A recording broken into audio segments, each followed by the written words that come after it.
Good morning, students. Today we learn about creative writing.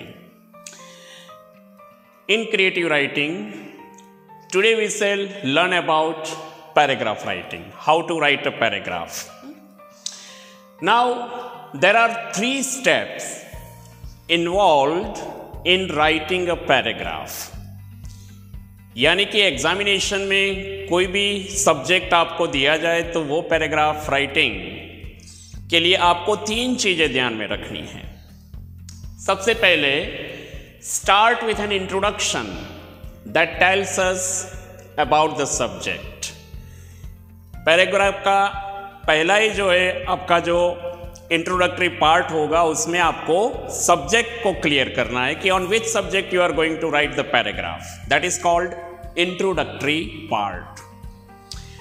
Second one is write the supporting sentences to provide more information about the subject.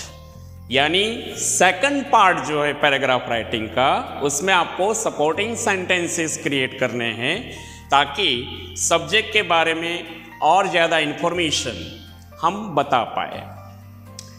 Third and the last point, finally finish the paragraph with conclusion. Conclusion के साथ आपको paragraph complete करना है ताकि वो पूरा topic, वो पूरा सब्जेक्ट किसके बारे में था वो क्लियर होना चाहिए at the end of the paragraph. Let's have one example here. The topic is given my hobby. Now let us see the introduction.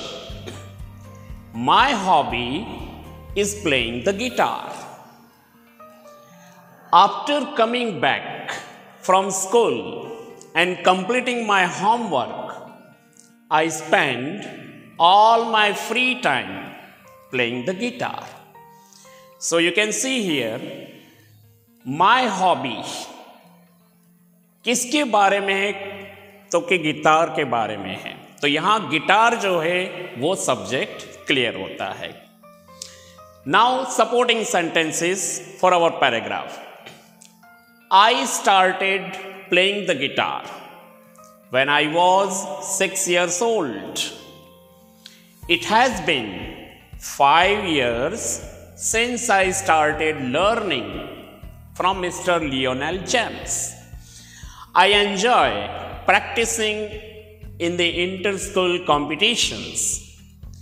I have won many prizes too. I enjoy participating in the inter-school competitions. I have won many prizes too.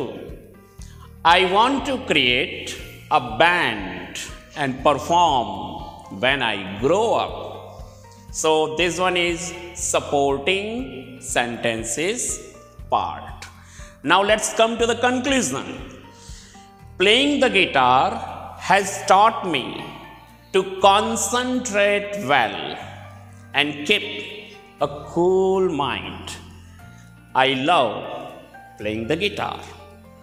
So friends, this is the conclusion of the paragraph, which again clarifies on which topic or on which subject we have written this paragraph.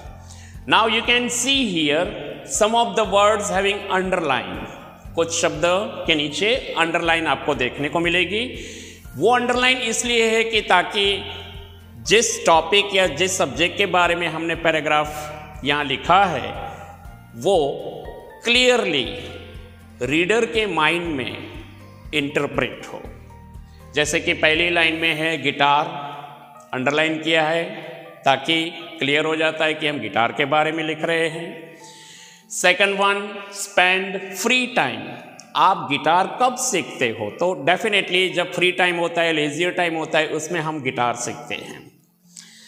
फिर started, कब से आपने शुरुआत की? तो started 6 years old, जब आपकी उम्र 6 साल की थी। किन से आपने ये सीखा? तो learning from mister Lionel James. फिर सीखने के बाद आप आपकी हॉबी को किस तरह से यूटिलाइज करते हैं? तो यहां आपने लिखा इंटर स्कूल कॉम्पिटिशन्स में आप पार्टिसिपेट करते हो।